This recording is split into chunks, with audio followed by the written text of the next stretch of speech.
Read. We'll be fine. Sure. All right. Everybody ready? What you got? Lyle, are you ready? Okay. Good evening. I'd like to call the regular board meeting of the Waterloo Community Schools Board of Directors to order and ask that you join me in a moment of silence.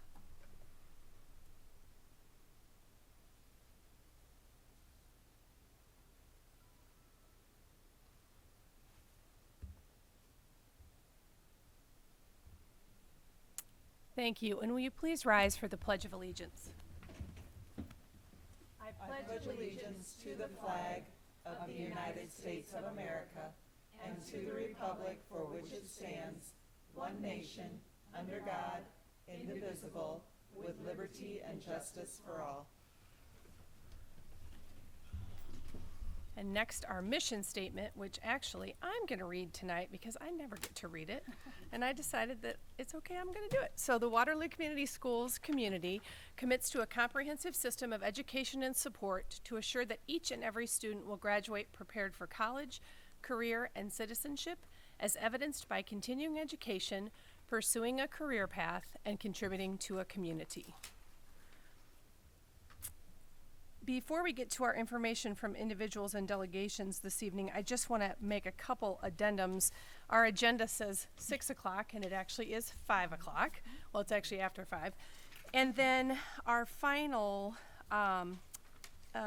Exhibit T, which is on page 108, needs to be removed this evening because our Chief Financial Officer is not with us. He's ill this evening. And so I just want to make that correction before we get started. So with that, the next item on our agenda then is information from individuals and delegations. And I will remind everyone in our audience this evening that this is an opportunity for those who wish to address the school board to do so.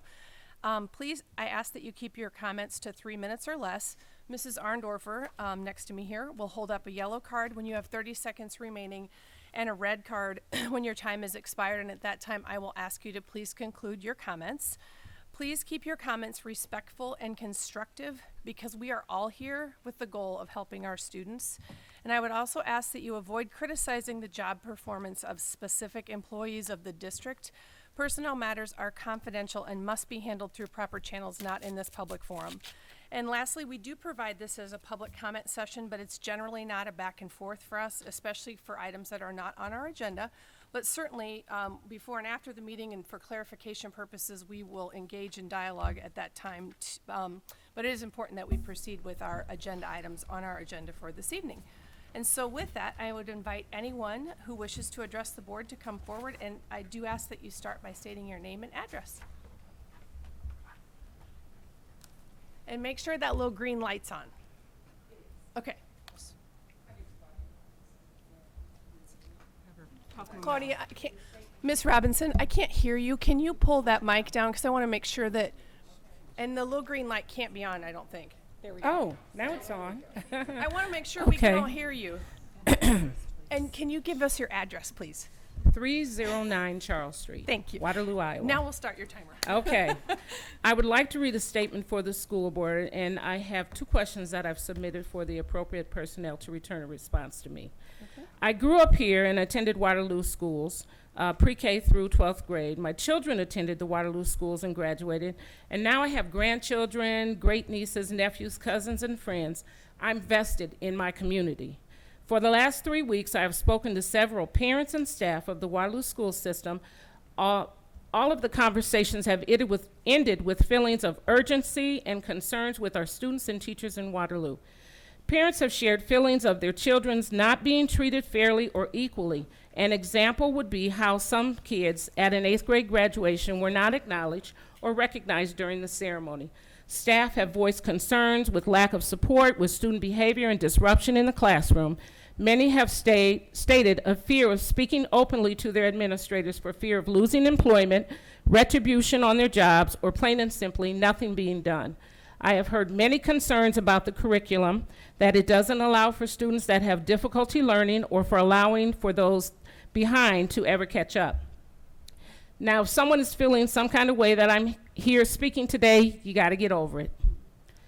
Okay? I came to voice my support for teachers in the classroom. Business cannot be as usual. If test scores and retention rates are not improving, we must do something different. We cannot continue to allow our teachers to feel that their efforts to provide an education are not being met or supported. I realize this conversation cannot be addressed in 3 minutes and that any changes must happen over time. However, I am encouraging the board to take steps to investigate the curriculum and how it is perceived by our teachers, how our kids are handling the curriculum, are they successful, and what do we do for the students that are not passing. Can we identify kids that are struggling early in the year and provide a learning plan that helps them to catch up? I realize a lot of the students that are struggling have some sort of ELP, but we need to identify why this is not enough. I urge the board to take a closer look at the academic scores of our children and personally question what is being done to help our schools to be successful, meaning parents, teachers, and students. All are in need of our help to build healthy homes and schools. I urge the community to ask what money is being applied to our schools and how it is being used, meaning how and what areas are using the funds to improve academics. Administrators, I question, do you know your staff? Principals, do you know your staff and students? Do you know your students' parents? Are you vested in our community, and what are you willing to do to help our students to be successful? The questions that I have sent on forward were, will the school board consider hiring retired administrators to mentor current principals in our school? And also, what plans are in place for Cunningham and other schools to improve test scores? Example, SIG schools have grants for extra resources. How much money is being spent with Cunningham and where is it being used? Our students need a community to speak up and for our administration to listen. Listen to the community, listen to their staff, and implement the necessary changes. Thank you, Ms. Robinson. I do want to say that your comments were sent to, you wrote them down, and Ms. Arndorfer does have them, so I will make sure that the board gets those distributed to them, because it's kind of hard to write that fast. Good evening. Good evening. I'm Helen Seenster. My address is 4040 Homer Street. I'm a native of Waterloo and have a vested interest in the education system here. All of my education, almost even my post-grad, and have been in Iowa and Waterloo, and my post-grad and out of the state of Iowa. But I have a vested interest in, because as I started school, there were teachers that really cared about their students.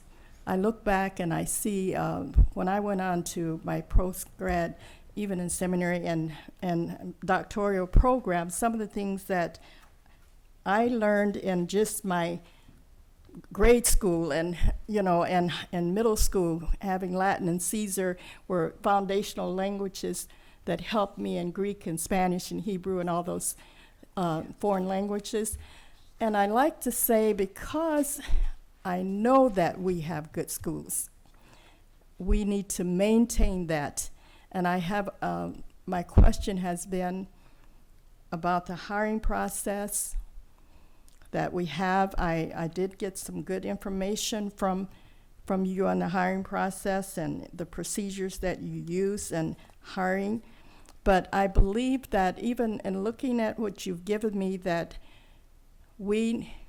I guess I ask that you have or prepare for a town meeting where you can, we can ask questions and we can get some clarity on those things, because a lot of times things on paper can be very ambiguous.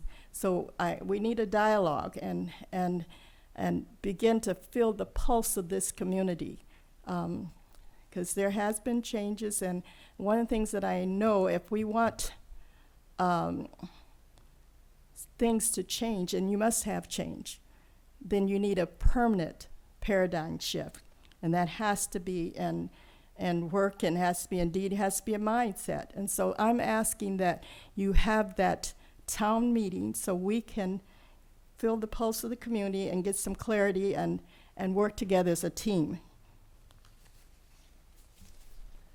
Thank you. One last thing I do want to say, if there's anyone here this evening who has comments that they want to email to Pam Arndorfer, please do that, and then we can get those distributed to the entire board. Or you can email them to us directly. And I tried that. So we need to get some clarity on that too. Okay, okay. Amen. Technology's awesome until it's not. Good evening. My name is Deborah Carr, and I currently reside at 916 Ash Street in Waterloo, Iowa.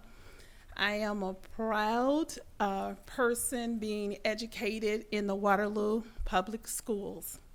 Tonight it was really difficult for me to decide whether or not I wanted to come before you and speak, because I'm a person that really likes to not create a lot of conflict or confusion in any way. But because I stand on the shoulders of so many people of excellence before me, and I think about, had they not stood up and spoke, where would I be today if they hadn't done that?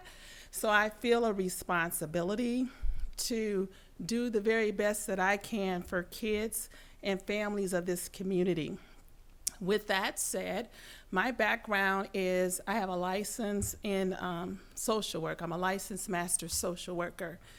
In that profession, I would love to be a clinical social worker. However, I'm not able to do that because my board says that I have to meet certain credentials before I can move to that place.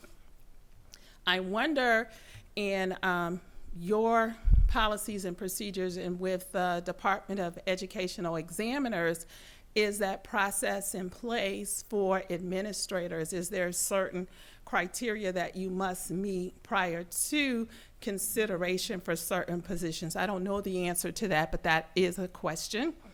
And then as I reflect on resources that are available in the community, I looked at test scores and graduation rates, and I looked from elementary across high school. Honestly, my heart is really broken when I look at the outcomes and what's happening from early childhood throughout high school, wondering what other things and resources can be implemented and put in place so that we can assure the best interests of kids and families in our communities. I remember Dr. Walter Cunningham and him standing for excellence. I know he demanded it of his community. And as I think about what's happening now, I live really close to Cunningham, so I'm very concerned about that. Logan was where I went to middle school or junior high. I'm dating myself. Now it's no longer Logan, it's Carver, and I hear a lot of things there. My interest really only simply is in process and protocol, and are we assuring that we are following that in every aspect of every decision that we make? And if so, then let's see evidence of that. Two, my next thing that I'm interested in is what supports are in place for these schools that are really struggling to set them up for success. From my viewpoint, we all have a responsibility. Not just you as a school board, not just administration, but teachers, parents, and the community. All of us have a hand in assuring the best interests of the children. So I'm just looking out for how do we make that happen? Coming back to the community from being gone, I see a lot of gaps, and I want to be helpful in any way that I can. Thank you.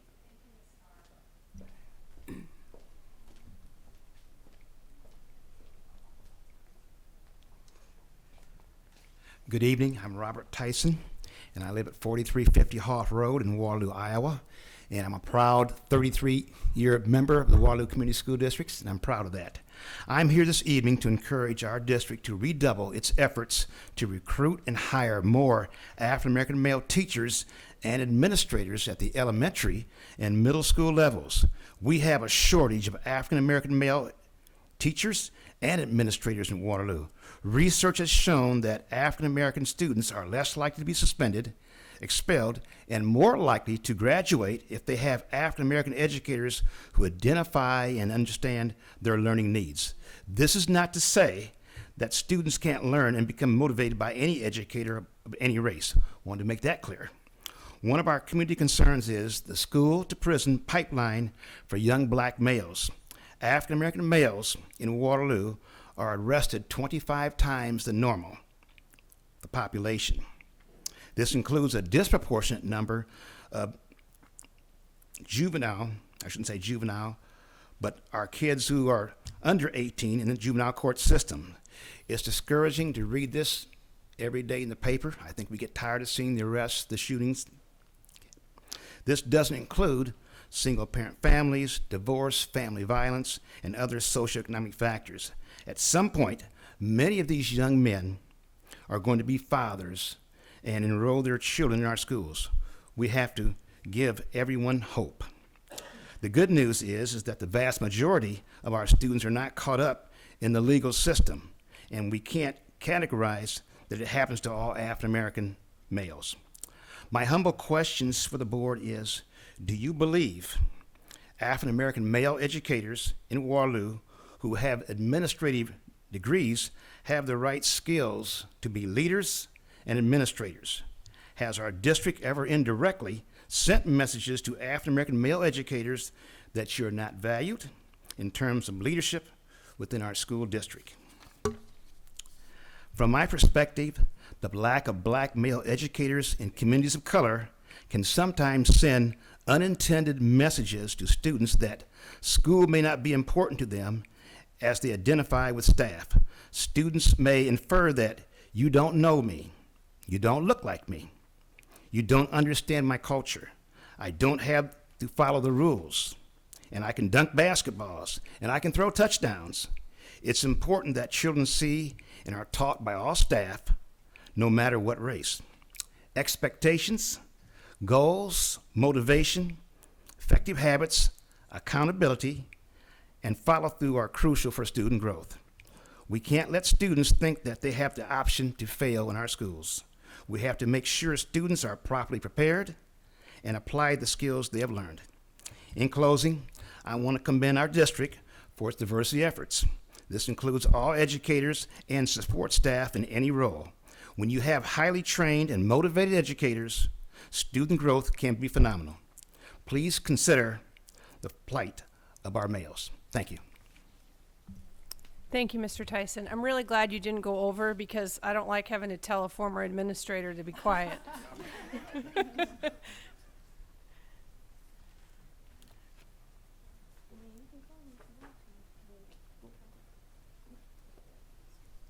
You all right? You okay? Yeah. Okay. Okay, so my name is Imarion Lindsay, and my address. Okay, I live at 902 Cutler Street. Okay. And oh, I'm kind of nervous. Okay, It's okay. but what I was gonna say is I'm not really from here, but I'm from like Georgia. But I came to Cunningham, Carver, and I go to East now. And to me, it's just like the teachers just really don't care. Like, they care more about being in dress code than being in class and doing what you're supposed to do. There's like kids just walking the hallways all day. Nobody really says anything to them. And I feel like it's not just the kids' fault that they aren't disciplined or they feel like nobody cares. And I feel like that's the parents' responsibility and the teacher's responsibility to make sure they're doing what they're supposed to. Because the teacher's job is to educate their students. And if they weren't going to do that, they shouldn't have got their degree for it. But anyway, like I said, like, it's just, I don't get it. Like, in Georgia, it's different. It's very different. They have higher test scores. They're improving every year. and not like their scores aren't decreasing. They have a higher graduation rate. And when I came, I thought Iowa Schools was like a good school to go to, or like to have on your college application and stuff like that. But what I've been seeing is just like nobody care. Like teachers, they be cussing out the students. The kids be cussing back. They don't have no discipline, and it's not the kids' fault. They just don't know no better. But I'm not blaming it on nobody, but I'm just saying, like, I feel like the uniforms ain't even make a difference either, because kids still wearing what they want to wear. And I feel like if you in high school, you shouldn't have to wear a uniform or have a dress code at all, because it doesn't change anything. You still learn the same thing, getting the same advice, education. It's just what you're wearing. And the bullying thing, I don't really see how kids can get bullied. Like, even if you wear a uniform, they can tell by your shoes if your shoes is dirty or if your shirt is dirty. And it's expensive paying $20 for a shirt and some pants every year over and over again. We can just wear the same clothes you have. That's all I got to say.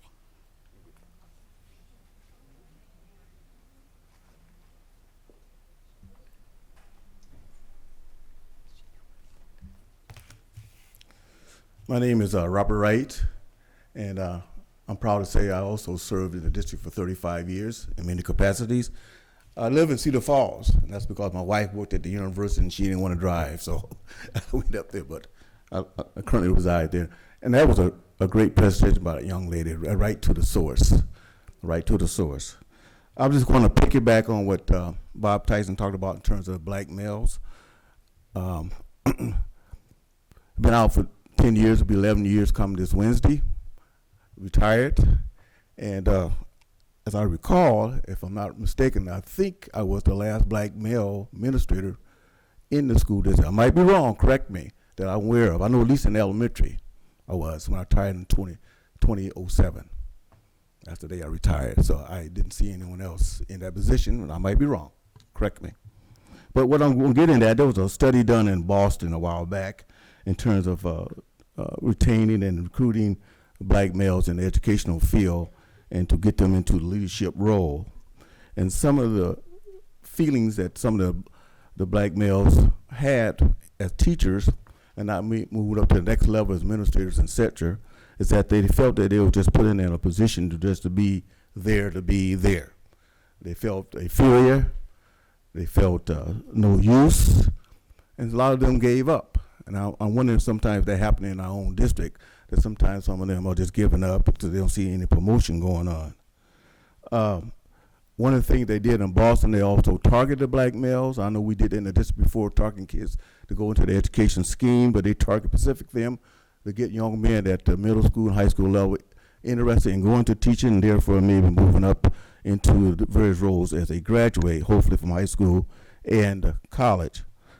And just a couple comments I want to make. I won't be long. It's not, probably not anything new. That sometimes we had to make a policy if we have a lack of people in certain positions. I know we need to have thing equitable, male, female, race-based. But as far as I can see, as far as I know, unless I'm wrong mistakenly, I know positions are currently being filled now in the district, but I don't see many males in particular in the field as principals today. We have some as assistants. So therefore, a lot of the, in Boston's study, they found a lot of them that were teachers and didn't see themselves going up the line. They just left the area. And I feel this, if you're from the area, for speaking for myself, personally, I still get comments from people about things in life as they grew up, that some things that that can be said to a student of color by a black male may be valuable. Somebody mentioned Dr. Cunningham's name. He did a lot of things that a lot of black or white couldn't do. But a positive role model from a positive male can make a difference, and research shows that in terms of discipline, future aspirations. And I'm not saying they're going to be 100%, but I think it makes a difference. Then when you see somebody like you that you can go to, and I'm not necessarily saying you're going to side with them, If you're wrong, you're wrong. My dad always say, okay, two wrongs don't make a right. But it does make a difference if you can go up and talk to someone in leadership instead of seeing the ones on the street, the gang banging, doing the shooting, all that, and letting them be the role model for those kids. Not saying we're going to save them all, but one's better than none. So I, again, asked the question that we need to take a look at that, and also as a resource that retired administrators will also can be a valuable resource to the district in some capacity. I don't know what it is, but I know the state of Illinois have done that before with retired teachers and administrators alike, that they use their sources. So that's all I have to say. Thank you. Thank you. I was waiting for you to come up for a breath.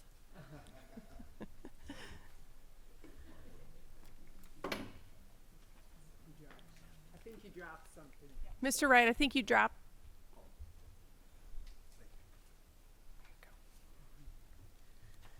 Good evening. Good evening. My name is Tatum Wortham. I reside at 242 Sherman Avenue.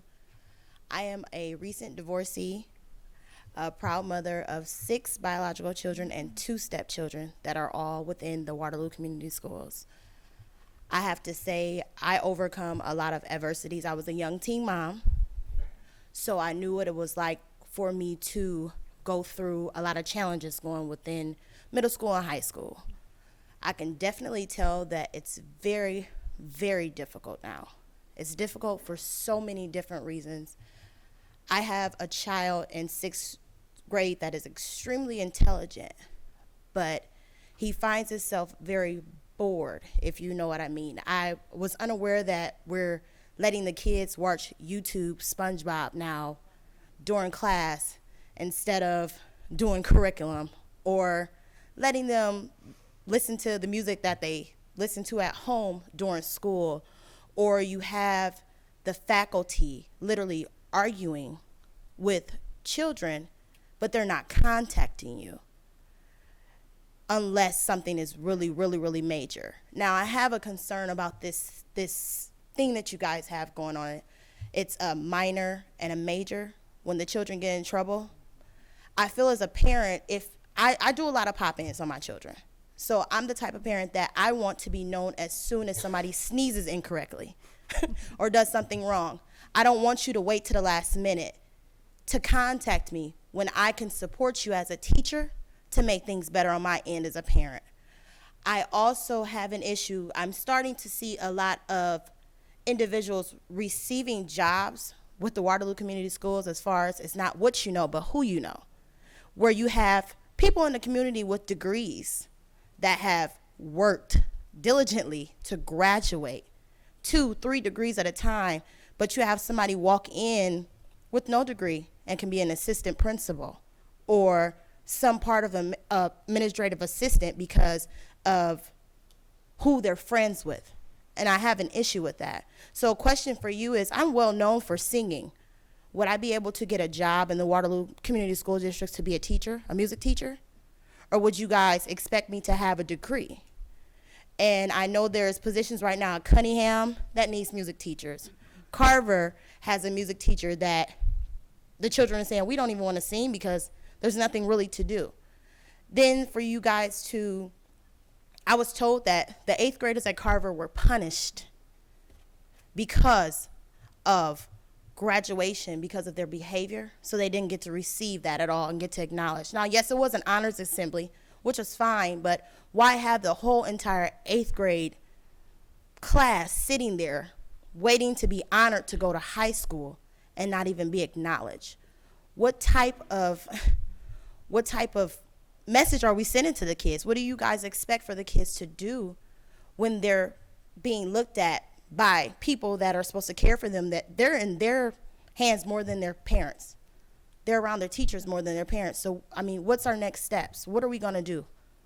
That's all I have to say. Thank you. Thank you.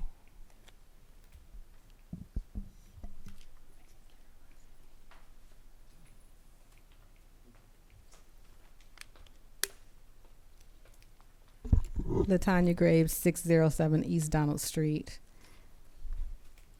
These were the 2 questions that I sent to Pam.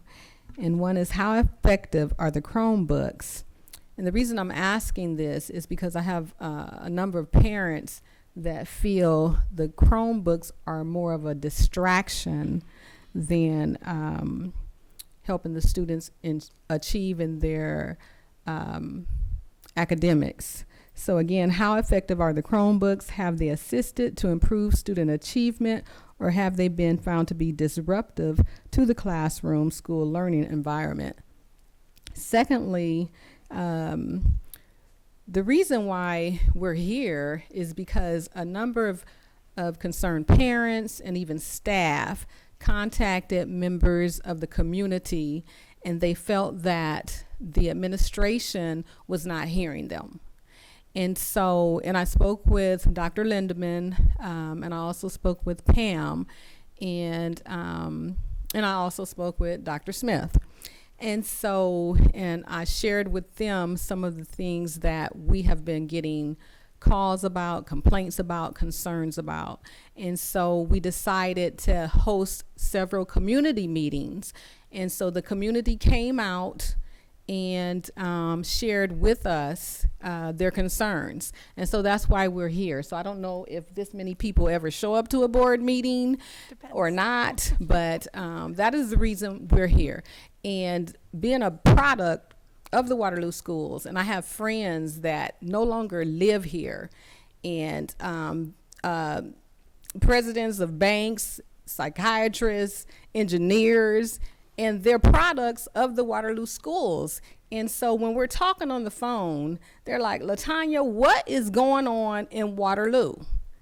And I don't have the answers, but I'm willing to assist whoever I can to find out the answers. I'm willing to assist whoever I need to assist so that we can improve this, this racial gap and also the student achievement gap. And so many times we blame parents, we blame students, we blame the teachers, but what we need to do is work together to address these issues that are going on. Because there is no way that Waterloo should be ranked, like Amarian Lindsay said, when she came, she's been here, she went to Cunningham 2nd grade, went back to Georgia, went to Carver 6th grade, and during her conferences, her teachers expressed to me how well advanced she was. And they were saying to me that because of her questions and different things like that in the classroom, the other students started asking questions. And so, and now she's at East High. But anyway, let me get back on track. So the other problem is if we have 18 schools in the district, 9 of them are on the need for improvement, 2 are priority. What are we going to do to turn that around? And I know there's a strategic plan and survey out there. However, is that strategic plan and those surveys working? Because this has been going on for a number of years. So something needs to change, and it needs to change now because our children are our future. And if our children are being failed by the school system, what's going to happen? Okay, that's all. Thank you.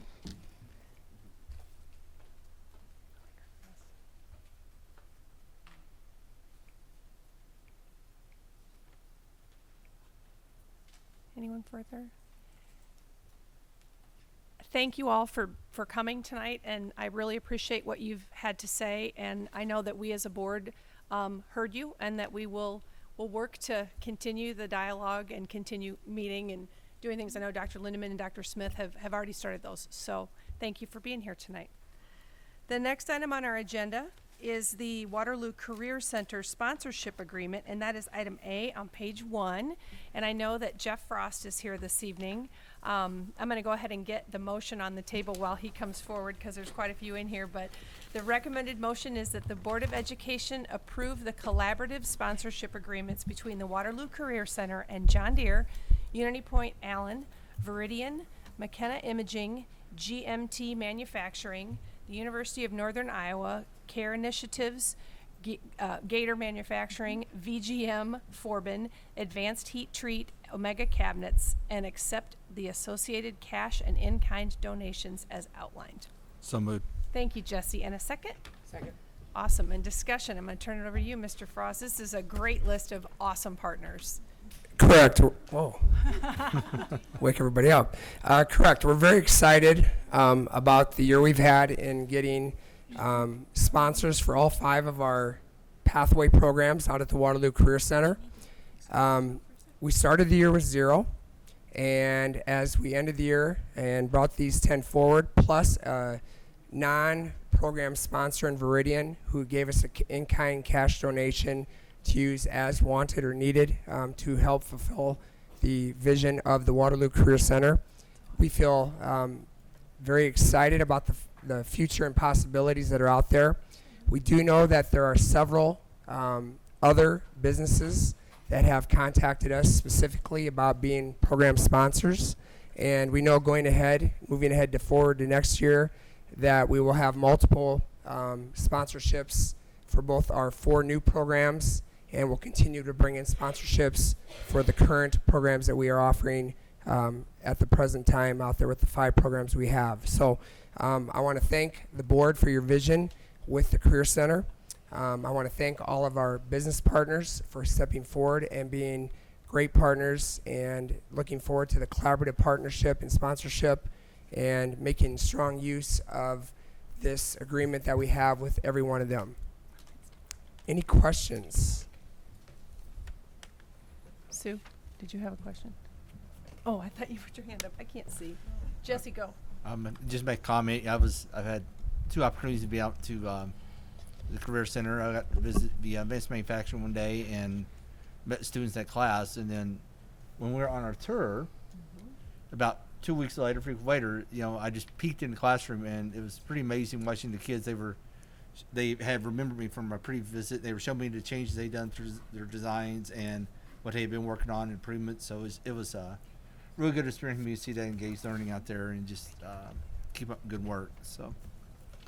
And I guess I did have, I did have a comment, but and I appreciate everyone expressing their opinions, and I would like to add that I believe the Career Tech Center is a huge step we have taken to engage all students in career paths that maybe just aren't necessarily going on to college when they get out of high school. So I would applaud the efforts of our staff and the board to support the Career Tech Center, because I do think that that's a very positive for our community. I think it's offering a lot of alternatives for our students that maybe aren't wanting to pursue a higher education at college, yet they're going to get a trade or a craft that they will get out of high school and make a lot of money. So I really appreciate our partners supporting this, because without this, and again, as a lot of you alluded to, it takes a community to raise our kids. And if you look at this list of businesses, they're helping to raise these kids. So I thank them for that. Go ahead, Rhonda. Kind of what Sue said, but I just wanted to thank you, Jeff. This is a great example of a comprehensive approach to helping our students persist. I also want to thank the community for coming out as well, and I would ask if you can stay a little bit longer so you can kind of see some of the processes and how we go through making motions and voting on certain things. So I just wanted to thank you for coming, and I hope that you stick around for a little bit and learn a little bit more about some of the things that we're having in place. Just want to ask about the in-kind donations. Could you provide some examples of, if they're not providing money, what other things are they adding to the Career Center? What are they doing? Absolutely. The in-kind gifts can include things such as job shadowing experiences, internships, teacher externships. We actually have a teacher that is doing an externship with John Deere this summer, a paid externship with them. We also have opportunities for repurposing equipment that they no longer use, that is probably very state-of-the-art in our realm of things, but maybe 6 months to a year old in their industry is outdated, so they offer it to us and as an in-kind gift. We also, as it says on there, we have lots of opportunities for guest speakers from the business leaders that run these businesses, and we've had multiple tours to multiple industries. I know we've been to Hawkeye Community College multiple times, to UNI, We've been to John Deere, we've been to Gator, we've had students really out and about and seeing what is possible with these career pathways and trying to get them engaged and excited in a career field that they see a true vision and a pathway where they can really have a nice career down the road. Jeff, I have a quick question. I'm sorry, India. Jeff, how can parents and students learn more about the career academies that are available to them? I know one of the things that I've heard is, some students don't know which programs we have. Could you speak to that, please? Sure. What I would say, first of all, contact me, Jeff Frost at the ESC here. I'd be more than willing. Well, actually, right now we're going through a renovation, but one of our normal practices is to take anybody that's interested in seeing what we're doing out there on tours of our facility to show them what is happening within our classrooms. As Jesse said, he's been out there multiple times, and when you go into these classrooms and these pathways, the engagement that you're seeing, the excitement in the students is incredible, actually. The students have a truly different feel when they're at the Career Center in regards to what the possibilities are and truly the engagement level. So contact me. Right now with the renovation, a lot of what would take place would be just informational discussions. But ultimately by August, when we are going to be moving into our newly renovated areas, absolutely we'd take you on a tour of the facility, introduce you to our instructors, show you the curriculum, and really discuss with anybody that's interested all 9 of the pathways, what career opportunities are out there, what job openings are available within that, and what the career outlooks are like. And then, of course, something that is important to a lot of people is what the pay is in those fields, which in many cases is very, very strong. And so you can not only have an opportunity to do that, but you can also earn high school and college credit while taking a course at the Career Center. And Jeff, could you speak to, I know like all the 8th graders went out and toured the facility? Every 8th grader in the Waterloo District did that? Correct. We had every 8th grade and 9th grade student this past year had a tour of the Career Center, actually out at the Career Center on site. And you can tell the difference when we went to go schedule this year that there's more knowledge out there about it. The awareness of it is absolutely starting to take place, and it will continue to do so. I have no doubt as we continue to add more programs, as we add more sponsors, and as the actual renovation is done, I truly believe this will be a hub where students will actually make this part of their high school career at some point. Yeah, I think it has a separate section in the course catalog too. I think It does. Yeah. Yes, it has does. a dedicated Very to the distinct course, area so they within they there. look in their course catalog. People They can can really- see WCC. Yep. So. I just want to take this quick opportunity while we have some people still here. Can you all hear me okay? Yeah, I don't know if my mic is working, but the green light is on. You can use this one. I just want to take no, that doesn't work either. I just want to take this opportunity for Dr. McNulty. I don't know if it would be you or maybe you, Dr. Mulhorn, to talk about the Carver, not just Carver, I'm sorry, the 8th grade summer school, because I know we've struggled with getting responses back from some of the parents. And so I think we've only highlighted it. We've sent home letters and maybe made some phone calls. So we've been asked to kind of get more information, if that makes sense. Yeah, Dr. Mohan wasn't able to hear what you were saying, but I can speak Summer for her, and school. she's going to stop me when I'm not accurate. All right, actually, we've had some more responses in our 8th grade summer school.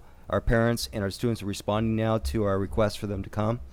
And I believe we've also reduced the number of students who we requested. So A, we have more students achieving now than we did in February, and B is we have a lot more students now coming because we've had that response by the parents and the families. How accurate was that, Dr. Mohan? Sorry, Jeff, that wasn't a Jeff question. No, Thank you. I was going to say, thanks, Jeff, and thank you to Thanks, our Jeff. great partners, and then we'll wrap this piece that's, yeah, And we this was haven't something, voted. We still one of haven't the voted things on that this other we thing. this year committed to as a middle school team, so that's all 4 middle schools, it's not just a Carver thing, but as a middle school team, is not sending kids on to high school who have consecutively year after year failed their core courses. So their English, their science, their math, their social studies. We've seen in the past where students have failed 6th grade, 7th grade, 8th grade, consistently failed their core courses, and we sent them to high school. What we're doing is we're setting them up for failure. We're setting them up not to graduate. So we have committed. We started small with just 8th grade this year was our real focus on having them go to summer school if they failed 2 or more core classes this year. And so that is, we've focused on that all year. We've been communicating. We've sent letters home to parents. I sent letters home certified mail, just making sure that parents get those and making sure that we are communicating. And the numbers that were on our list in January for potential summer school, it has been cut more than in half of kids that actually ended up having to go to summer school because we held our kids accountable and they rose to the task and they didn't fail 2 or more classes. We had kids who were failing at semester, who were failing all 4 of their core classes, who ended up failing 0 of their core classes. So can you just tell the community exactly when summer school does start for the least 8th graders and the location? It started today, and it is 3 weeks, Monday through Thursday, from now until June 28th, and it's from 8 to noon. We are busing all kids because we wanted to make sure that transportation was not an issue. We said if you earn the right to go to summer school, we have to help by making sure we transport and get you there. So they are all transported there. From the 8 to 12, transported there, transported home, and today was actually the first day of summer school. All middle school students will be at Expo for the summer. We're using that because of funds and being fiscally responsible and using one set location for the busing.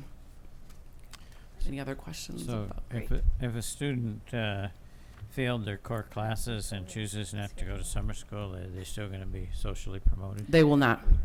They will be retained in 8th grade. Is there a different program than being recycled through the same program? Yeah, we had set up almost like what high schools have set up, the learning labs. We are doing those now in the middle school. We will do those for our students because giving them more of the same does not help them learn that material. So yes, we have set up what we call the learning labs for starting next year. And how long will they be in that program? They will be in there at least for the first quarter. And depending on their success or not, they'll be in there at the minimum 1 quarter. Okay. If I could add to that, my experiences in another district was very similar to this. It's a system of support that's criteria based, and so we assume and anticipate 1 quarter to meet the criteria so that they're prepared for 9th grade. But it is really building an institutional system of support for students who need that, and not, as Dr. Morin said, setting students up for failure through social promotion when they're not ready for 9th grade. Clearly, I need a point of order because we've now taken this to a whole new level of information, which is awesome. So if anybody has anything more to talk about with that, we're going to have to get back to that in a minute because we still actually need to come back to approving these awesome Waterloo Career Center sponsorship agreements. So all those in favor, I just want to make sure we get that done. So all those in favor of approval, please signify by saying aye. Aye. And those opposed, same sign. Chair votes aye. Motion carried. Thank you, Dr. Mohorn, for that explanation, and also Jeff. I appreciate all of that, and I do hope you'll pass on to our sponsors how very grateful we are, and I look forward to a big time. I know we're going to do a ribbon cutting or something in August as we get that new part of the building open. So, great. All right. Then the next item on our agenda is our consent agenda, and this evening it's quite long, so apologize. I'm up front that I'm going to have to read all these quickly, but our consent agenda this evening consists of the following: the minutes of the May 14th, 2018 regular board meeting and the May 29th, 2018 special board meeting, item B. Item C, which are personnel appointments and adjustments. Item D, which are bills due and payable and bills paid between board meetings. Item E, which is the student trip to Skills USA Nationals in Louisville, Kentucky.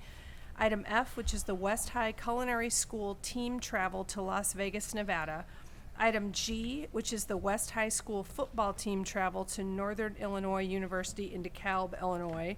Item H, which is the West High School football team travel to the University of South Dakota in Vermillion, South Dakota. Item I are the textbook adoption for the high school career and technical education programs. Item J is the revised diversity plan. Item K is the artificial turf project at Memorial Stadium, change order 1.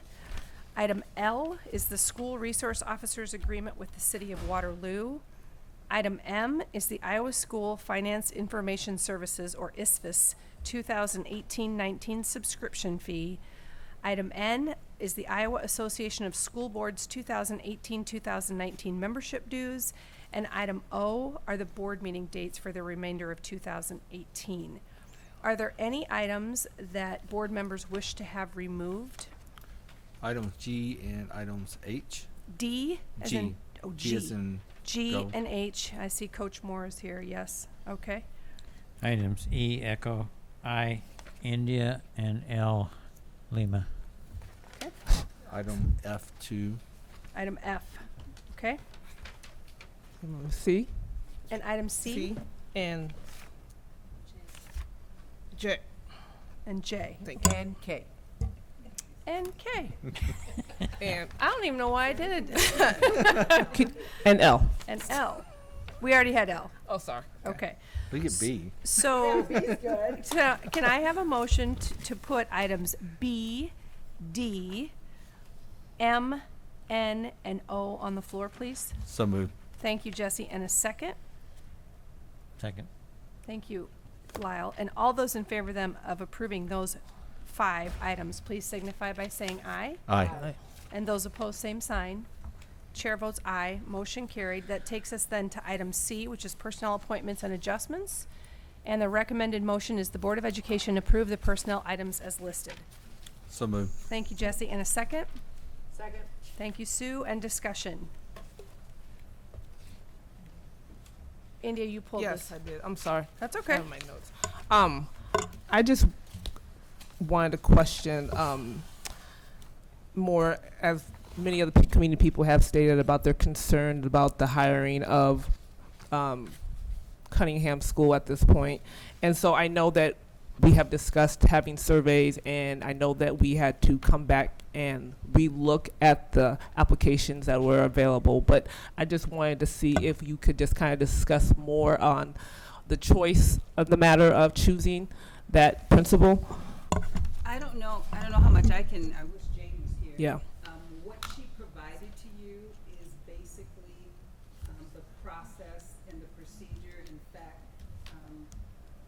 Reverend Seamster wanted some information, and so I went back in your board update and pulled the document that Jane had sent to you, which I thought was pretty clean in terms of the process.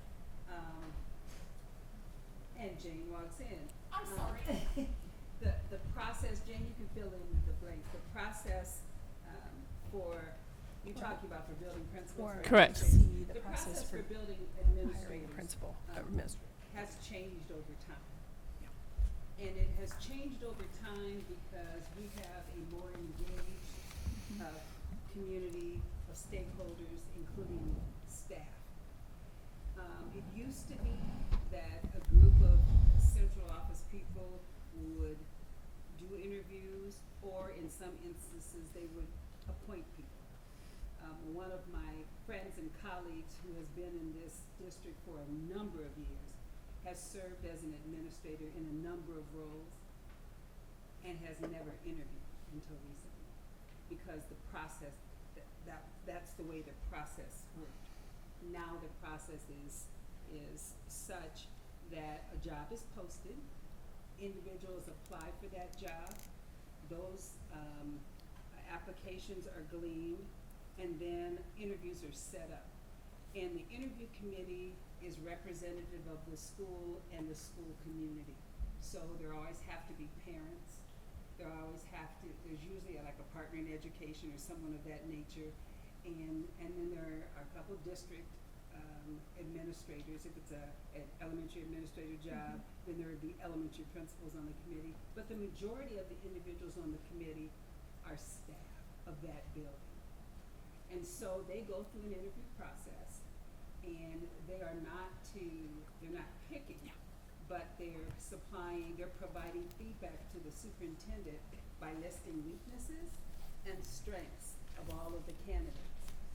And in some instances, it's like a super slam dunk obvious as to who the individual might be. But that information, that feedback is given to the superintendent, and then a decision is made, and the individual is offered the position. Yep, that's good. No, you did great. Can I ask? I know we can't speak to specific personnel. Yeah, for principals to be hired in the district, what credentials are required? The major credential would be that they would be licensable. Like, for instance, well, I'll put it in a teacher realm. An individual who's going to apply to be a reading specialist, as long as they have all of the coursework that's required for a reading endorsement. Is your button on? They can't hear you. Yeah, it is. Oh, maybe it isn't. As long as they have all of the coursework that's required to get a license, then they are considered. And then once if they are selected for that position, then they have to quickly apply for that license. In an administrator's case, it's a little different, because the BOEE will issue an initial license for a 2-year period. So The BOEE being the board. The Board of Educational Examiners, which is the governing board for teachers in the state of Iowa, and the licensure board for teachers in the state of Iowa.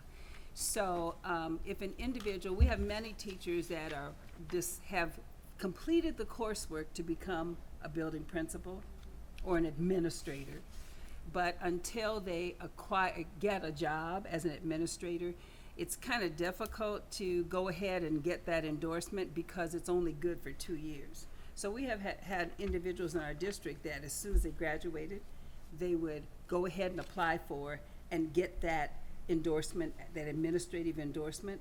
The problem is, if that 2 years passes and they haven't become an administrator, their license, they can't renew that license, because in order to renew from an initial to a standard license as an administrator, you have to have served as an administrator for 2 years.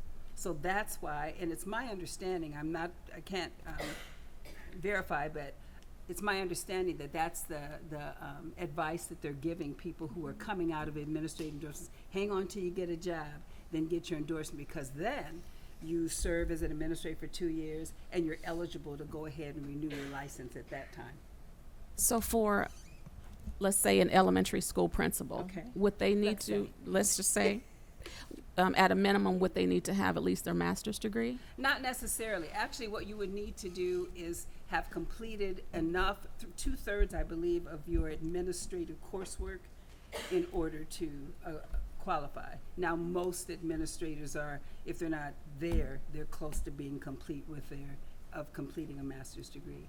But you have to at least have 2/3 of your administrative licensure, administrative endorsement done in order to qualify technically. Which actually is a master's degree. Yes. So to finish out your administrative degree, that is a Master's of Arts in Educational Leadership. So it is a master's degree. So if a person is acting or is serving in an administrative role, whether it's a principal or an assistant principal, they would have their master's.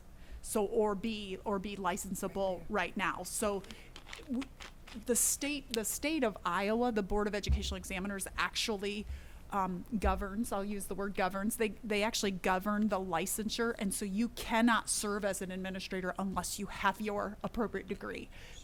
You can't do that. So anybody who would be, whether they have it, at the time, like for example, if a superintendent applies for a superintendency, you have to be licensable. You may not have your license on the day that because people might wait to see, okay, if I get the job, I'll quickly file for my license, but you have to have it by the day you start. Does that make sense?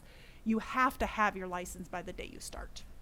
For all intents and purposes, it would make sense, but in some cases, when you have buildings that are at risk, I want to be careful on what I'm saying, but you know how how I feel about this situation. I just think that we need to be considerate. And I hear what you're saying about being licensable. I just think in certain buildings and with certain communities, especially when you have some outcomes that need to be reached a little bit more, it would be good to have an administrator who has the experience and not who has just completed Right. some coursework. I would agree. And so really the license is actually, for me, the minimal part. That's just like permission to get the job. I mean, yeah, to even apply for the job, you either have to have your license or be able to get it. It's the experience. And that's really why when Bev was talking about how we have changed up the protocol and the procedures for hiring, I would say that we have very much shored it up so that it's consistent across the board. And so when you say, I couldn't agree more, it really is about the input, looking at what somebody, the license is just that's just the permission to even apply for the position and to be granted the position. It truly is the experience of the person and what they can bring to the building. And that's why we have a committee structure. That's why we ask for input from the buildings. That's why we have parents at the table. That's why we have community members at the table when we select, because we're looking for the criteria that it takes to lead a building. And so when after interviews are completed, they're very clear about what they see as the strengths, and I very much value that input. When it comes to me, it's, here's what we see as the strengths, and they do a writing sample on a topic typically around equity and their ability to serve all kids. So there's a writing sample, there's multiple interviews, and then we look at the strengths. So I don't know if that helps you, but I would agree with you completely, Rhonda. It really is about the qualifications that they have and the strengths that they can bring. And this, I just don't want to become uncomfortable because we tell our audience not to talk about issues of specific individuals of the district. So I am not comfortable when we pinpoint specific positions. So I just wanted to add that. No, and we're talking about process. We're not going to go there about specifics. Exactly. This is about process. But what I do want to be very positive about, which I hope our whole community is very excited about, is our new principal at East High School. And I think that is a strong example of an African-American male that is going to be leading that building. And I know that was brought up tonight multiple times. But another thing that I had a question about, Bev, was a comment made, can anybody just go and get a teacher job in the Waterloo Community Schools, quote unquote? Could you please address that? Because there are parameters. We don't just hire people off the street. There are parameters to get a teaching job. Sure. There, as Jane mentioned, the Board of Educational Examiners has standards, and we all have to meet them licensure-wise. And I think our district goes above and beyond even the licensure standard. I think the discussion around the hiring process as it comes to building principals, as it is with teachers, has to be around best fit for the building. And I think where the rubber hits the road is the staff that's in that building that knows the work. It's a little more than, I totally agree, we have to have the credentials, but it's a little more than that, because the building teachers and staff, they know the work, they know the curriculum, they know, I have a doctorate in education. I was an elementary principal for a number of years. I think I was pretty good at it. But today, I don't think I would be as effective in the building, because I don't know. I can't tell you the insides and outsides of the constructivist basis of the new math program. I don't think I can guide the professional learning communities as effectively as other people, because I haven't done that in a few years. I mean, there are a number of experiences that I haven't had recently that our kids deserve. So there are standards, obvious standards for all educators that they must meet in order to be licensed, but experiences are important as well. Just, you mentioned the best fit for the building. Can we also say the best fit for the community too? Absolutely. I mean, I think, Sure.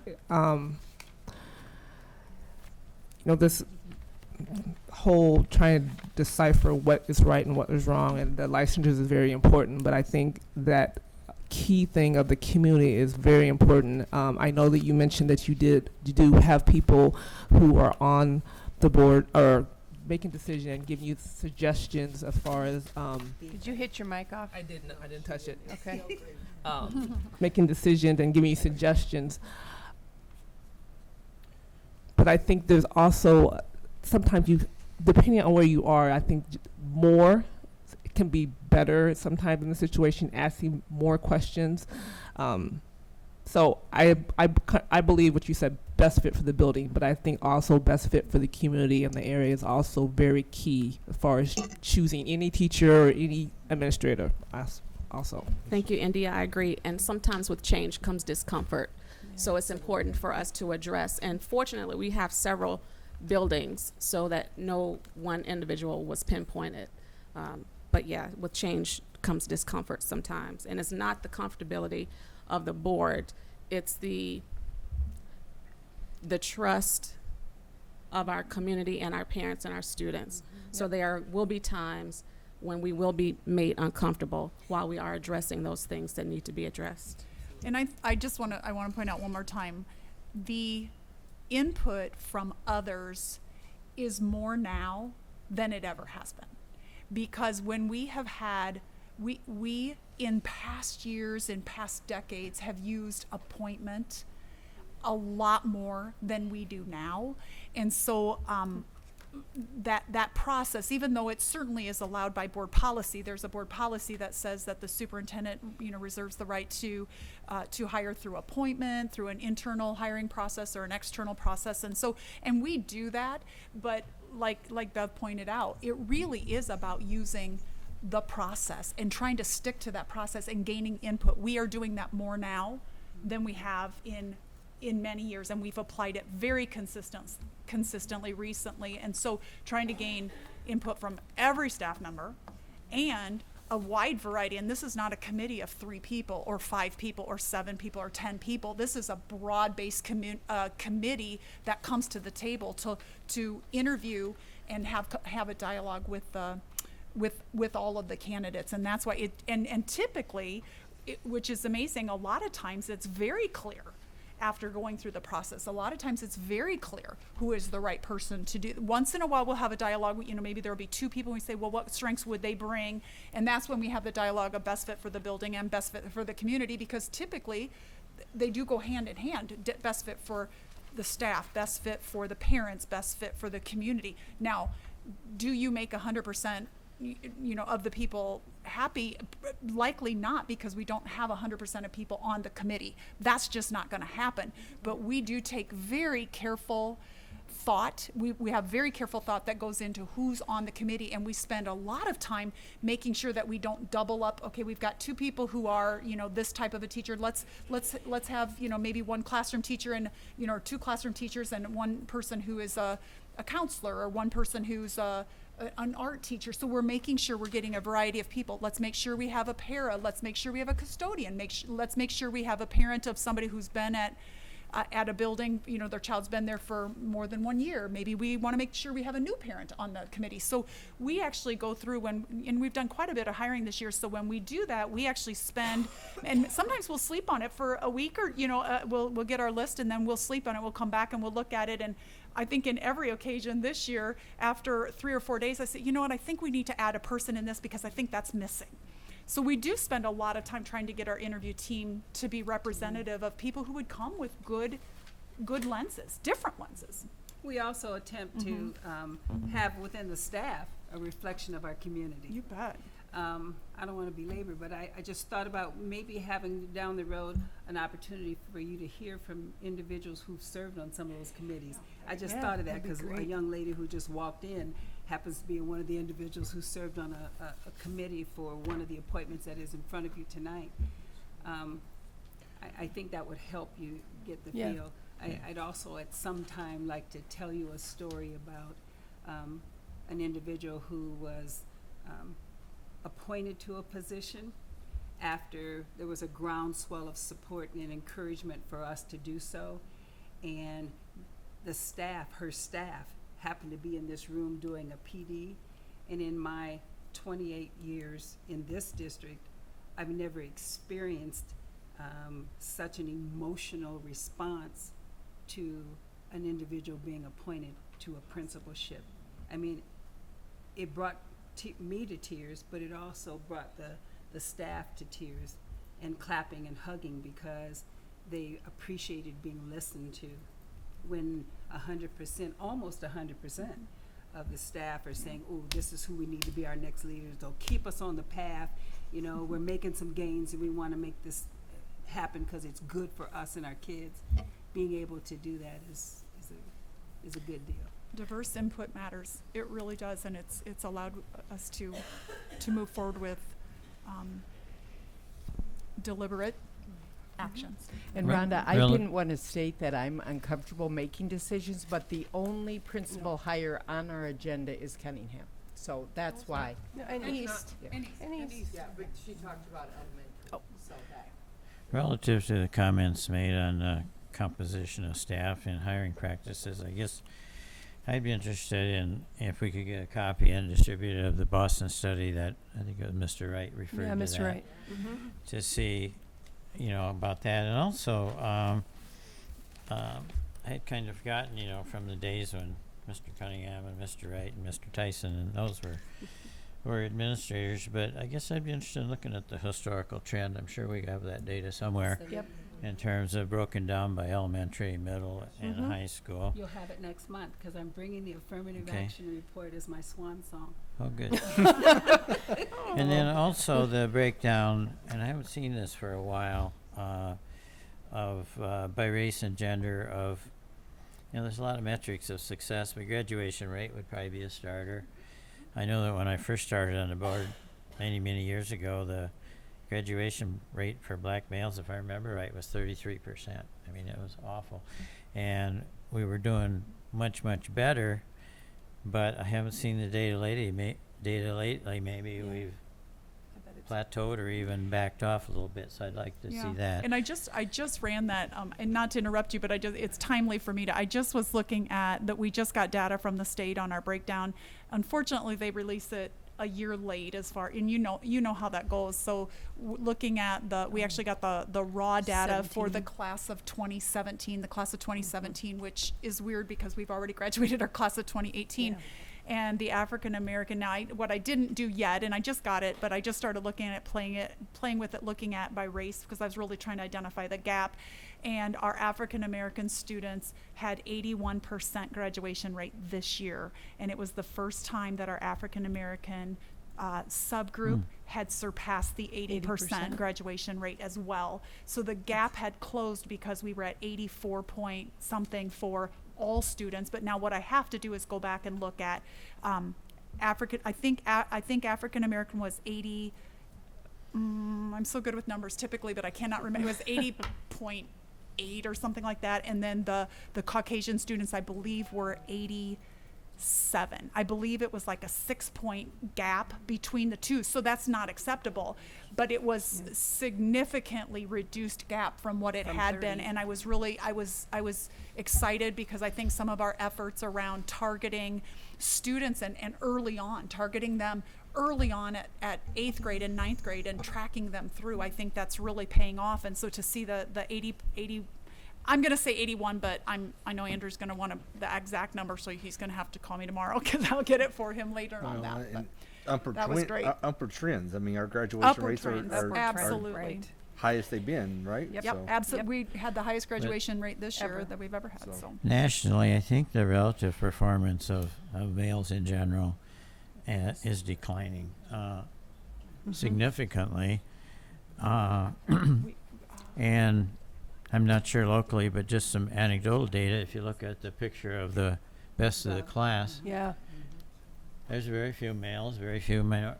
You know, there's several groups that are very much underrepresented. So, I think we do need to take a hard look at the data we have, and maybe it's not just graduation rate, but other indicators of success, and see what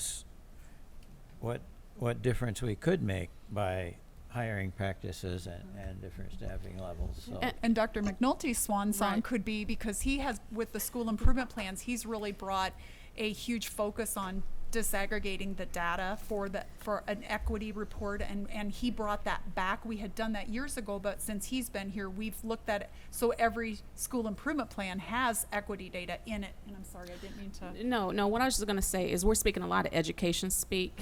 Yeah. And, but the main things that I would like to convey to the listening audience and viewing audience is to find out what the metrics or the indicators are for our graduation metrics or completion metrics. We bandy around terms like persistence and retention and all those things, but what does that really mean? And once we identify what those indicators of success and completion are, then as a community, as a board, and as faculty and staff, we can come up with a comprehensive plan to target those issues, which is one of the reasons why it is super important for us to come up with some type of initiative to groom black male administrators for our district. And so I thank Mr. Tyson for what he said, because a lot of people don't really dig down into quantitative and qualitative studies. But the simple question is, what are the indicators of success? What do our students need to graduate?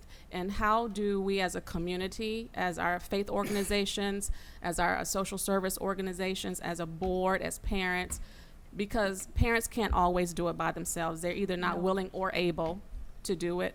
Board members, we have to be aware of what's going on, so we need the community to let us know. And again, the thing about board members also, we vote on policy, we don't necessarily select personnel, but we do have a say in it, but we all have a vested interest in it. Does that make sense? Okay. And Bev, just to address, like, do we, percentage-wise for minority, that being males, I think also, that apply for like teaching positions, and you know. It is very difficult to get a diverse pool on all of our positions. We go out of our way to do so. You'll notice at the top of your agenda, we just offered and hired Mr. Joe Parker to be our principal of East High School. I have been recruiting Joe Parker for 8 years. I'm serious. I met him when I recruited at Morehouse, and I've been tracking his career. And that's what you have to do. You have to get into, I go to career fairs, but I also go on campuses where, there are a number of building principals that do the same thing, and talk to people who are deciding they're gonna be teachers. And then you can start talking about, if you ever thought about Waterloo, it's a great place to teach. So it's not something you can wait till they're ready to pop out into the world to say, how about Waterloo? You have to get in there. When you have individuals who come to our district to student teach, we have to get at them first. Yep. You know, Wartburg, they have very few of color that come through. The last young man, I thought I had him, he decided to go to seminary. I decided I wasn't gonna argue with guys.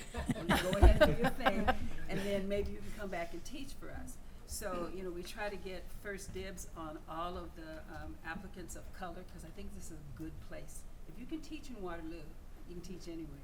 So it's a good place to work, but it's very difficult because the numbers are limited.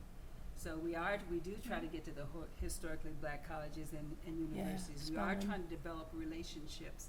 The most recent effort is to develop a relationship with Harriet Stowe, so we can send kids that are our graduates to go down there and go to school. And then where do they come when it's time to teach? They come home. Right back here. Yeah. So building those kind of relationships is important as well. It is difficult. It's extremely difficult. The last thing I'm going to say about this, because I know we need to get through the agenda, is for those educators, those black male educators who are currently in our school district, please let the board and the district know what your career aspirations are, so that we can help to provide you those resources, that encouragement, that support, because you know, we really shouldn't have to recruit, you know, from other states, because there's a lot of things that go in with that in terms of having license across states. But if you are currently in the district, and right now I want to address our current teachers that are teaching for Waterloo School District. If you are interested, if your career trajectory includes becoming an administrator, please make that known so that we can provide you that support. And I'm not going to take any more time because this actually was in my report at the end. So I'm just going to do it now and it'll even it Everybody's up. looking at me like But I'm- no. I just was clarifying because I know we're kind of elongating. But to go along with Rhonda's comment, I think that we are working very hard to increase, and I think one of the speakers mentioned that, you know, I appreciate the efforts in the recruitment, the diversity, the recruitment of diversity, and a couple of things that I would specifically mention that we've brought up before. One of them is something called, it has an acronym called UMET, but the UMET actually starts all the way back down to high school, so it stands for Urban Minority Educators of Today and Tomorrow.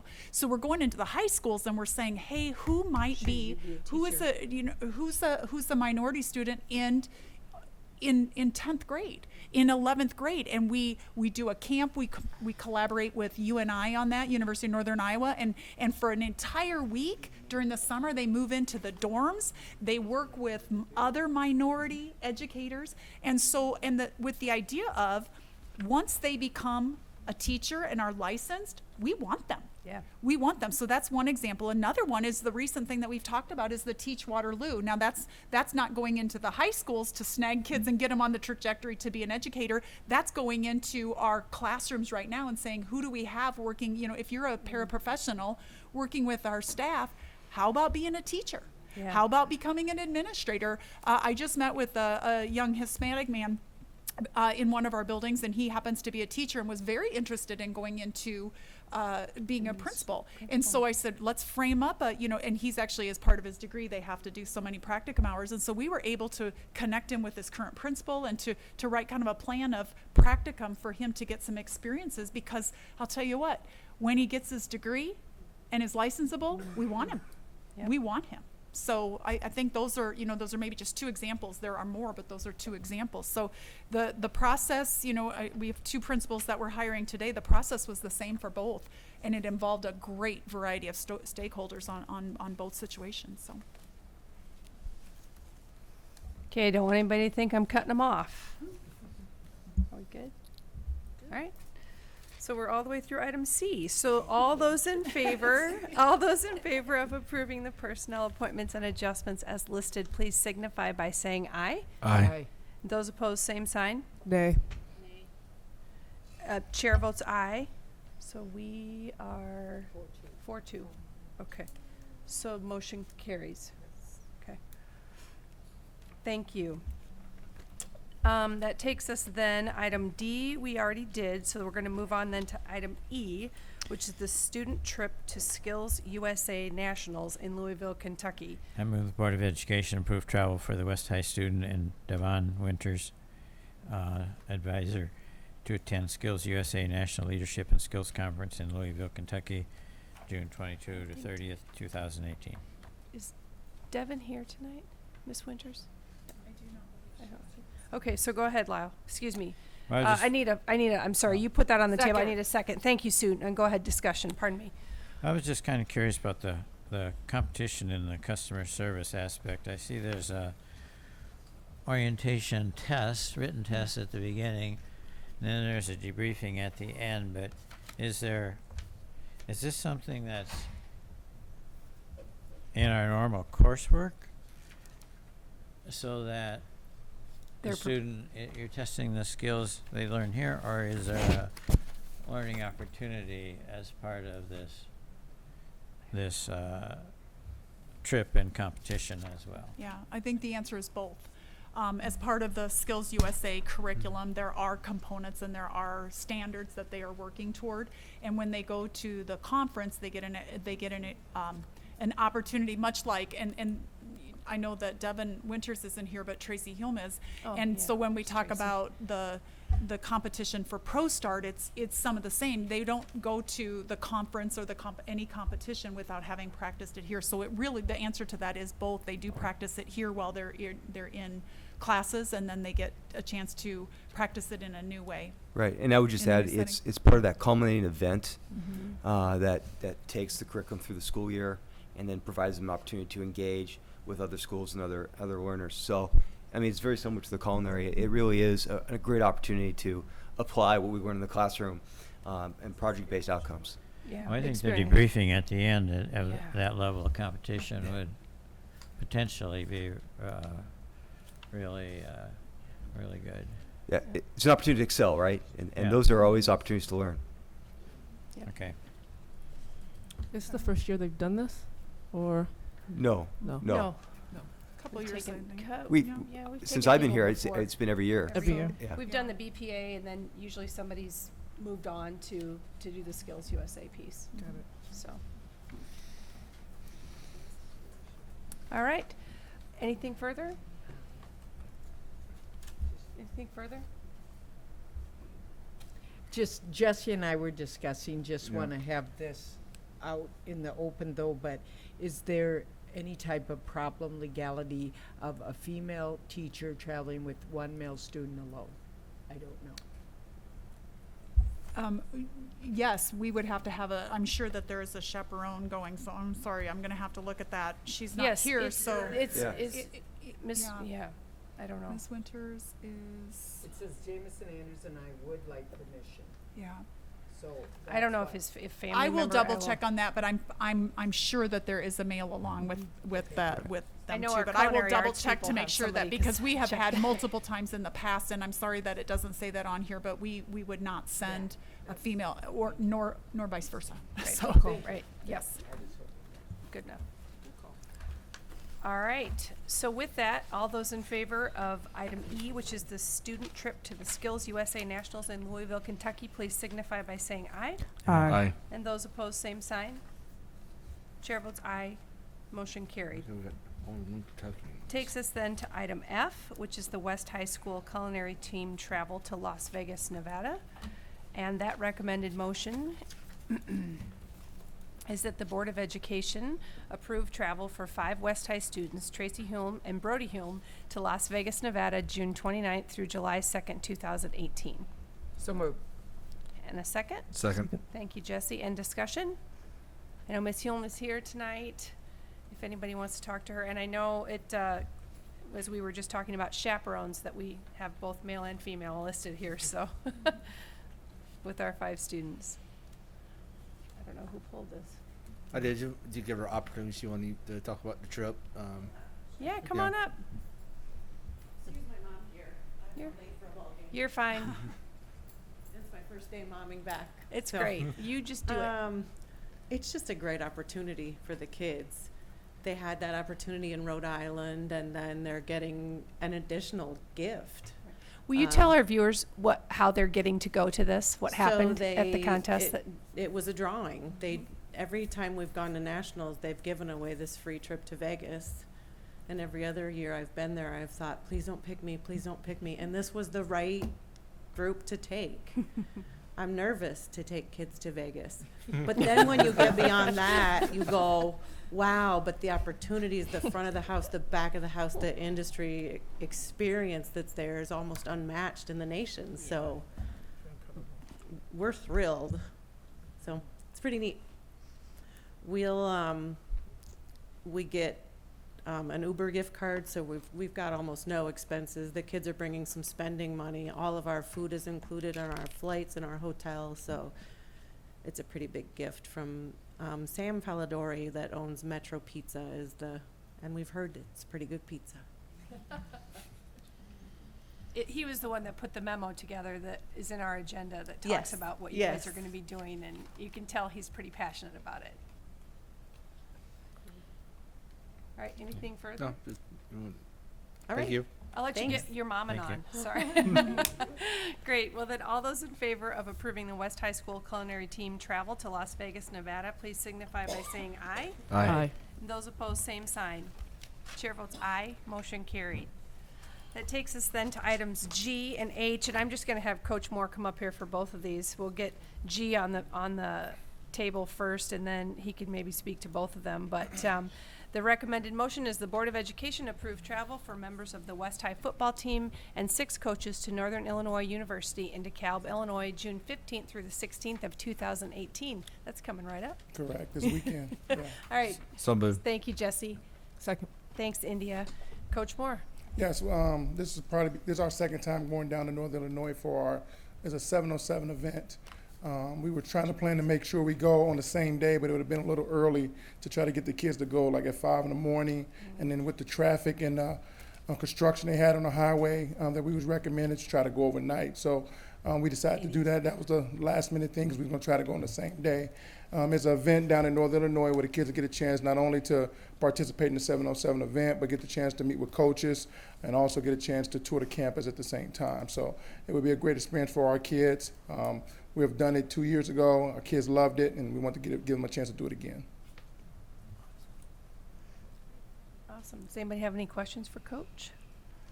All right. So all those in favor then of the West High School football team travel to Northern Illinois University in DeKalb, Illinois, please signify by saying aye. Aye. And those opposed, same sign. Chair votes aye. Motion carried. That takes us then to item H, and Coach, stay right there. Yep. And that recommended motion is the Board of Education approve travel for members of the West High football team and 6 coaches to the University of South Dakota in Vermillion, South Dakota, July 26th through the 28th of 2018. So moved. Thank you, Jesse. And a second? Second.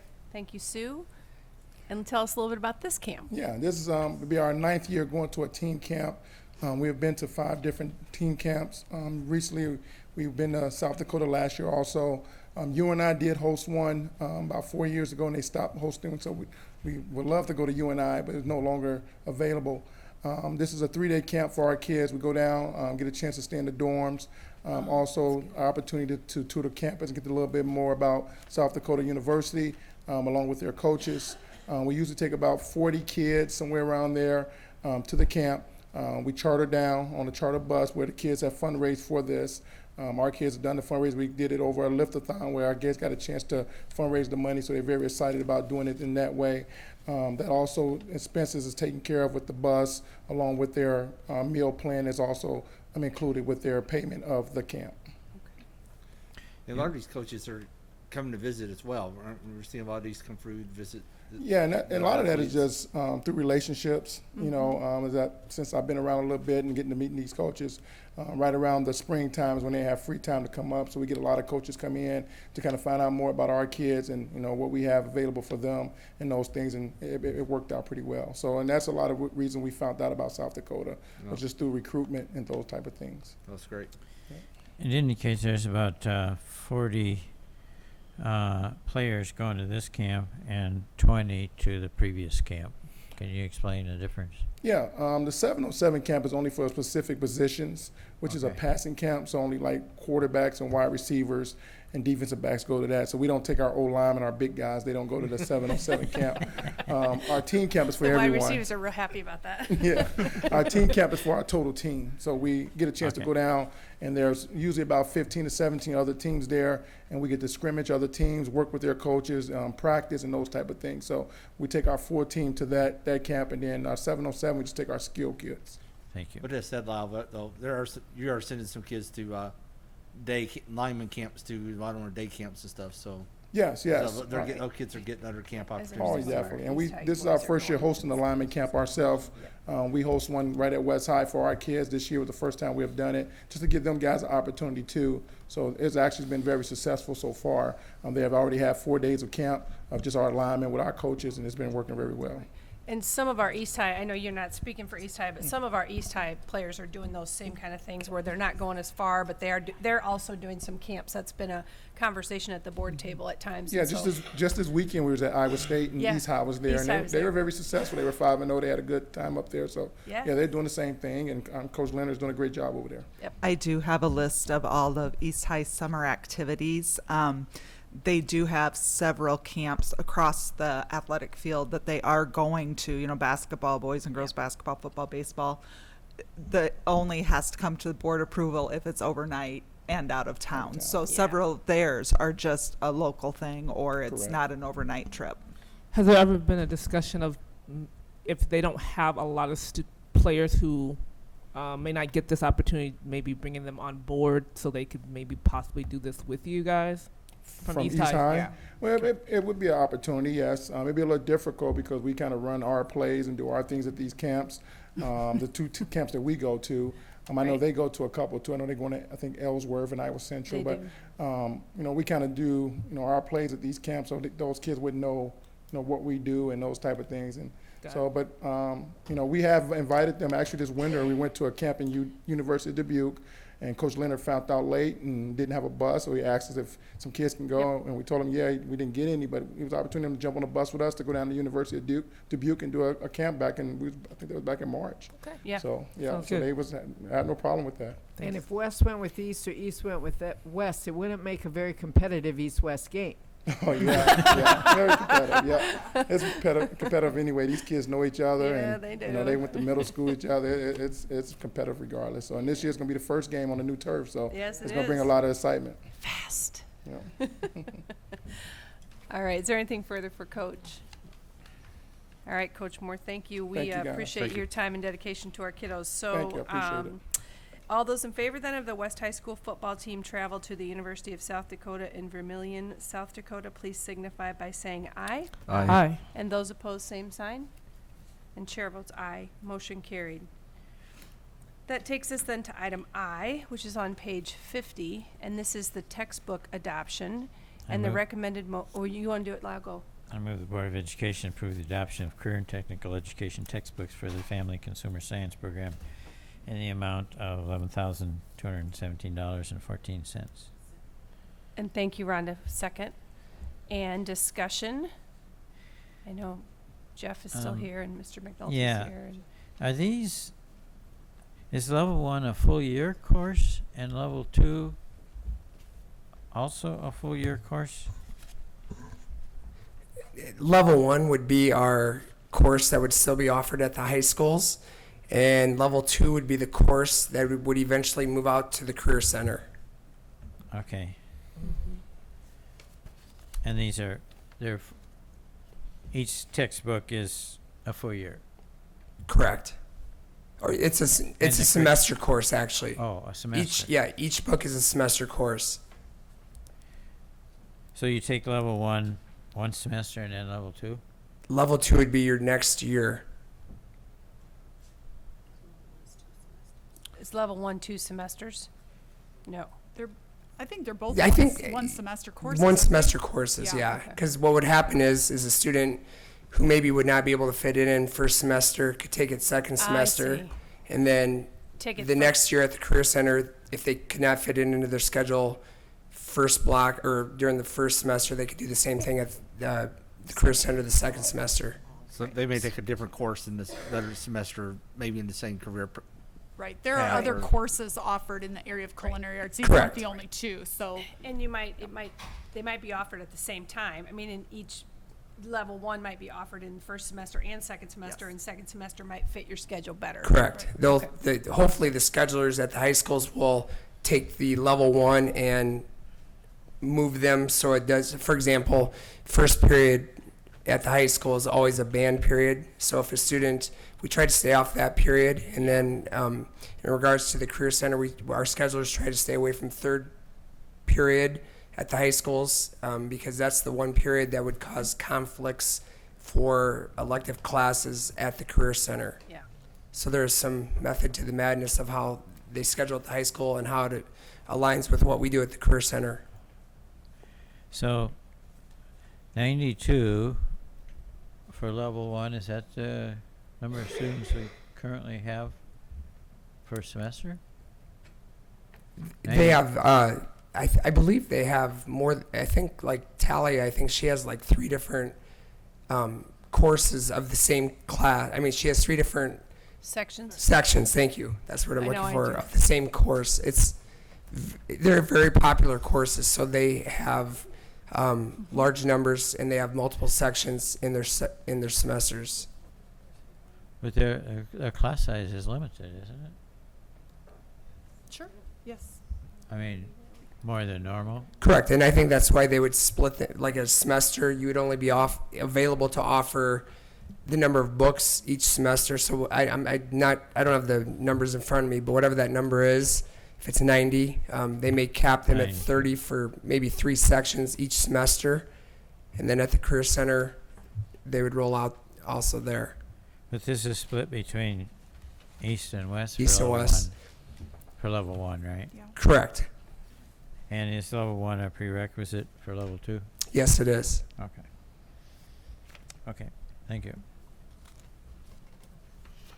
Thanks. Anything further for Jeff? All right. Then all those in favor of approving the textbook adoption for the high school career and technical education programs, please signify by saying aye. Aye. And those opposed, same sign. Chair votes aye. Motion carried. I do want to clarify too I just texted Devin to find out about the chaperone thing. Yeah. What they do is they have male and female advisors that are out there with them.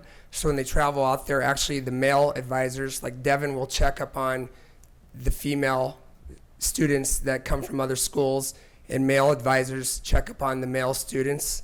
So they would travel out there on the same flight, but when they get into the hotel areas, the males from the other schools would check up on the males, and the females would check up on the females. So there is no chaperone per se with the group, but they have advisors that are the chaperones from the other schools to cut down on expenses. Because they can room together. Yes, correct. Males from different schools. Thank you for that clarification. Appreciate it. You're welcome. All right. All right, then that takes us to item J, which is on page 52. And I know, I don't know who pulled it. I think I Did you? Okay, I'll read it. The Board of Education approves the diversity plan for the 2019-20, the 2020-21, and the 2021-22 academic years as presented. So moved. Thank you, Sue. And a second? Second. Thanks, India. I just wasn't sure who pulled it, that's all. And I want to make sure we didn't pull it or did pull it, so. This diversity plan honestly was a little overwhelming to read. It was a lot. Enough for me to wonder if it's possible we can maybe reconvene or come back to this, but I don't know if we can because it has to be approved by June 30th, correct? Mhm. Yeah. But we could certainly add this to, It can be approved as it stands, but it can be modified at any time. yeah. Got it. And it's actually very timely that you would mention that, because with the retirement of Cora Turner and Miss Paget coming on board, Student Services is involved in this, as well as our Department of School and Community Relations. And so it was suggested that we should have Miss Paget coordinate with the two departments to learn the nuances and then consider if we want to tweak or change anything moving forward, which we can still do even if it's approved as it stands today. Okay. There are a lot of things I had questions about, but I know a lot of parents ask questions about like open enrollment and things of that nature. And so if you could just maybe explain cluster 1, Yes. 2, 3, what that means in the schools, and that would be helpful. And we can I always agree. add this to a work It's a session. tough For sure. document to digest and understand, and I'm in my 5th year of helping enforce or at least navigate it, and I'm still learning the nuances because many exceptions come up, and we regularly email the Department of Education to get clarity and guidance, since we're one of a small few in the state who have this in place. So a cluster is in reference to, well, first of all, I should say diversity plan means diversity of income. And we get a lot of parents who are confused, understandably, that diversity might mean diversity of race. It's purely income. So it would be, the difference would be high SES or low SES, and the demarcation would be somebody receiving free or reduced lunch or not. So when a parent would apply to either open enroll in or out of our district, we would look at the school they were requesting, and then said school would fall in a particular cluster. That cluster then would define how a swap would happen. If a child came into our district in a specific cluster and we had a waiting list of children who were wanting to open enroll out, then we literally draw a name out of a hat from the names in that cluster to replace the high or low SES student who's coming into that cluster. And SES is socioeconomic status, FYI. Thank you. I'm sorry that I didn't define That's that all right. acronym. Thank you. So recently we had a voluntary transfer for what, from west to east, or east to west, just recently? So voluntary transfer is not that's student services, and Got it. that means you're transferring within the district. Okay. The part that I help oversee is open enrollment, and that's kids going out or into the district. So where student services would come in is if there were a voluntary transfer decision, that would look differently because it's internal versus external, but we all, I guess, collectively work towards solutions. So for example, Dr. Lindemann has said if there's a child that wanted, say, a different fit for a school and they're trying to open enroll out of one of our larger middle schools, then we could consult with student services and they would say, hey, instead of leaving us to go to Hudson or Cedar Falls or Jessup or another outlying district, would you consider a voluntary transfer to, say, like Bunger Middle School, where there might be room to accommodate more students? And so we work to try to come up with options because we want to serve the families here and we obviously don't want them to leave. And so that might just be one example where I would go down to Miss Turner and say, hey, we have a child here where things aren't working out in this school. Can we look at options for them? In the case right now of the school structure with the size, that has nothing to do with clusters because that's only for people going out or in. But it is very confusing. So I get people that will say, I want a voluntary transfer out. And then I say, oh, you mean open enroll? And it's hard to try to explain the difference. But that's the times when it kind of crosses into our both departments would be if it's a case where we could maybe accommodate that family who already is requesting out through an open enrollment application. Okay. India, we talked about doing a board session at the end of June, July Right. with new student services, and I think this would be a integral piece to put into that as Absolutely. we talk about placements for our kids, our at-risk kids, our, just our different populations that we serve, and a little more digging into this a little Correct. bit more. That'd So be great. for sure we can do that. So Thanks. there are several reasons why this is important for parents in the community to understand. Number one, the higher the concentration of students in poverty that are moving out of our district has a higher propensity to affect how our students learn. So it's very important to kind of relegate that.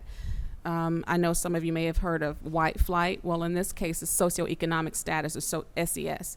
So that would have a direct negative impact on our school district if families from one income level would all of a sudden move to another district. So we kind of want to maintain that equity and that balance.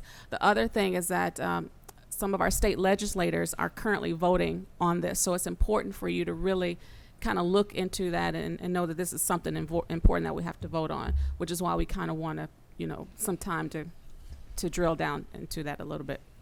Absolutely, and thank you for the opportunity to share a little bit more depth about it, because Rhonda is absolutely right. What we have historically seen and connected with other larger districts in the state who utilize this policy is it's been a really good way to effectively try to balance the transition of students in and out of the district, because we all know that, speaking as a parent, I want my children to be around children of all different socioeconomic levels. So this helps to balance that, and it does work effectively, but it's still confusing when you go through the process. Thank you. So the Great points, India. organization in charge is the Department of Education. Is that who needs to be satisfied with our